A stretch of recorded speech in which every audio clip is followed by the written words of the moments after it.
চীনের একটি ব্যস্ত মেট্রোতে হঠাৎ এমন এক ঘটনা ঘটল যা দেখে রীতিমতো অবাক।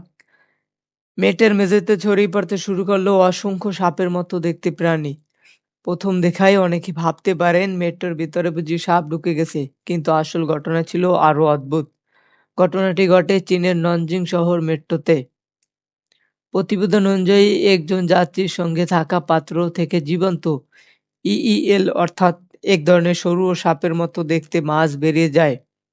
প্রথমে কয়েকটি ইইএল বেরিয়ে এলে মুহূর্তের মধ্যে পরিস্থিতি অস্বাভাবিক হয়ে ওঠে। মেট্রোর মেঝেতে এগুলো এদিক ওদিক চলতে শুরু করে।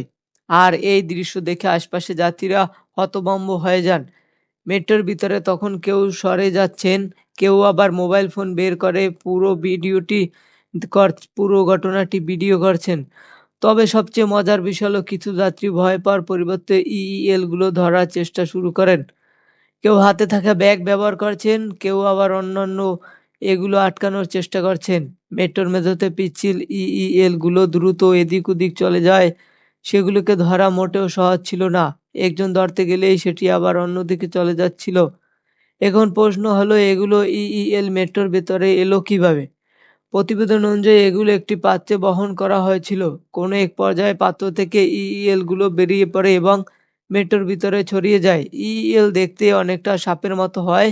প্রথম মুহূর্তে ঘটনাটি আরো ভয়ঙ্কর মনে হয়েছিল।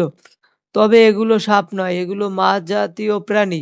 ঘটনাটি ভিডিও সামাজিক যোগাযোগ মাধ্যমে ছড়িয়ে পড়ার পর মুহূর্তে এটি মানুষের নজরে আসে। ভিডিওটি দেখা যায় মেট্রোর ভিতরে মেঝেতে থাকা ইইএল গুলো ধরার চেষ্টা করছেন। কেউ অবাক করে তাকিয়েছেন, আবার কেউ পুরো ঘটনাটি ক্যামেরায় ধারণ করছেন। সাধারণত একটি মেট্রো যাত্রা এমন অদ্ভুত ঘটনায় পরিণত হতে পারে, সেটি হয়তো সেখানে থাকা কেউই ভাবেনি। সামাজিক যোগাযোগ মাধ্যমে ঘটনাটি নিয়ে শুরু হয় নানা ধরনের মজার মন্তব্য।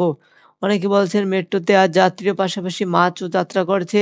আবার কেউ কেউ মজা করে বলেছেন এটা মেট্রো নাকি মাছের বাজার। তবে মজার বিষয় হলো মেট্রোর মধ্যেও ব্যস্ত জায়গায় জীবন্ত প্রাণী ছড়িয়ে পড়া যাত্রীদের জন্য বেশ ঝামেলার কারণ হতে পারে। এই ঘটনা আবার দেখিয়ে দিল সাধারণ একদিন দিকেও কখনো কখনো এমন ঘটনা ঘটা যেতে পারে যা মুহূর্তের মধ্যে পুরো ইন্টারনেট আলোচিত বিষয় হয়ে যায়।